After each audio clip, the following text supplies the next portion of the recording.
अपना सब कुछ जो है खो चुके थे। उनके पास कोई अब संसाधन नहीं था आगे की लड़ाई लड़ने के लिए। ऐसी परिस्थिति आ गई थी कि अब आगे की लड़ाई कैसे की जाए।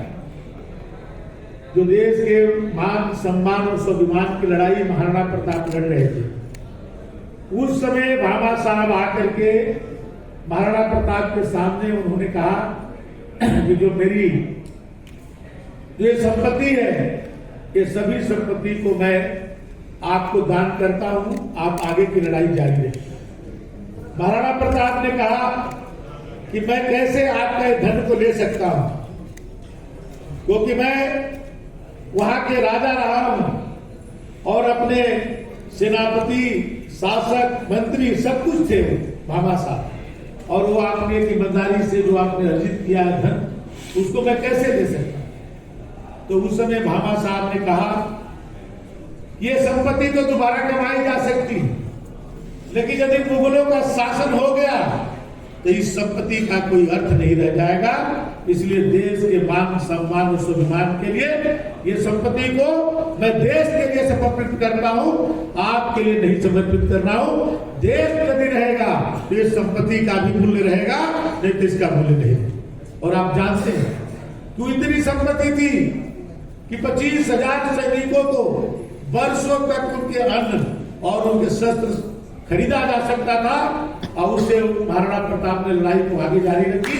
और आज मैं कह सकता हूं कि भारत के मान सम्मान स्वाभिमान बचा तो महाराणा प्रताप के संघर्षों के कारण हुआ, और यदि भामा साहब ने मदद नहीं किया होता तो शायद ये लड़ाई हम लोग बीच में ही हार चुके। और आज भी मैं कहता हूं कि आज भी व्यापारी समाज देश के लिए सबसे आगे कोई आता है तो व्यापारी समाज आता है।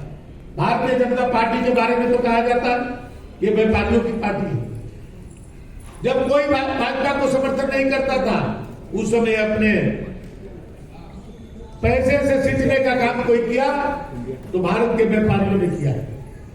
जब सत्ता बहुत दूर थी, आशा भी नहीं थी कि भारतीय जनता पार्टी और जनसंघ की सत्ता आएगी, उस समय भी व्यापारियों ने अपने खजाने भाजपा के लिए और जनसंघ के लिए खोला। तब आज भारतीय जनता पार्टी आज यहां तक पहुंची है। इसमें आप सबका बहुत बड़ा योगदान है।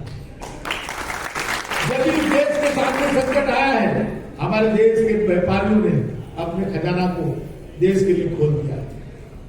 और आज जो भी मैं कहूं कि व्यापारी समाज को मजबूत होने के लिए यह भी जरूरी है कि आज जब व्यापारी मजबूत होता है तो रोजगार के अवसर बढ़ते हैं। एक जो आप लोग यहाँ पर जिनको सम्मानित किया गया, हजारों लोगों को रोजगार देने का भी काम किया है। केवल अपने परिवार को नहीं चलाते हैं, उनसे हजारों परिवार जुड़ा रहता है, उनके भी आज जो है घर में कुछ जाता है तो आपके माध्यम से जाता है। इसलिए व्यापारी समाज को सदैव मजबूत करने के लिए हम सबको कार्य करना चाहिए। आज सही है कि आज माननीय मोदी जी और योगी जी के राज्य में आप सुरक्षित हैं।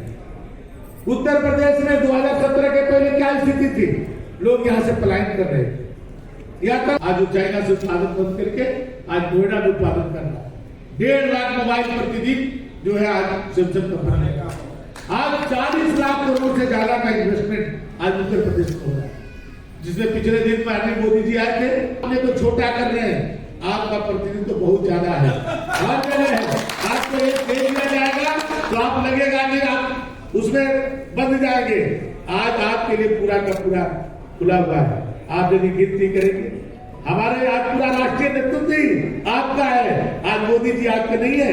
राठौर साहब जो पूछिए, एक बार मोदी जी हम लोग की बैठक लिए थे, सबसे ज्यादा किससे बात किए? राकेश राठौर जी से पूछिए।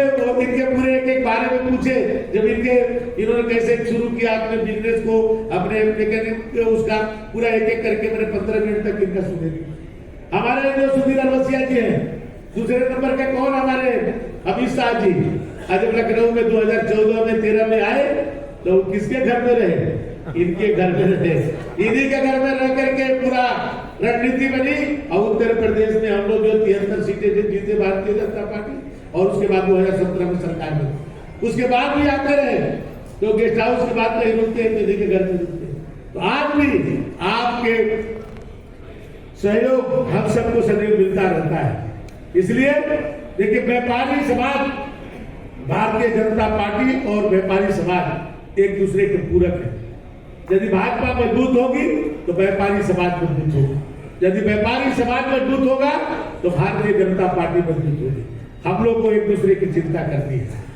ये सही है कि बाबा साहब का उतना ही योगदान है जितना महाराणा प्रताप जी का योगदान है, इसलिए उनके सम्मान में हर जिले में होना चाहिए। आप पत्रक बनाइए, जो कि जिसे कहा जाए कि हर जनपद में कोई न कोई एक ऐसा पार्क या कोई ऐसा स्मृति चिन्ह बाबा साहब का नाम पर भी है।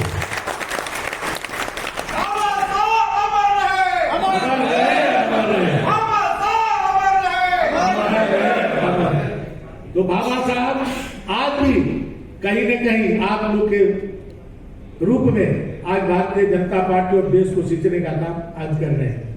जब देश के सामने संकट आता है तो कौन आगे बढ़ता है? व्यापारी समाज ही आगे बढ़ता है। इसलिए आप निर्भीक होकर के आप अपने प्रगति के पथ पर आगे बढ़ेंगे तो प्रदेश और देश भी आगे बढ़ेगा, क्योंकि जिस प्रदेश का व्यापारी समाज समृद्ध होता है उस देश का, उस प्रदेश की उन्नति होती है। तो इसलिए हम सबका दायित्व है कि आपको कोई भी किसी तरह की परेशानी न हो। जो भी समस्या है, जहां तक के कभी माननीय अमित जी ने कहा कार्यालय के लिए, हम माननीय योगी जी से बात करेंगे कि आपको एक कार्यालय भी लखनऊ में आवंटित किया जाए, क्योंकि जहां पर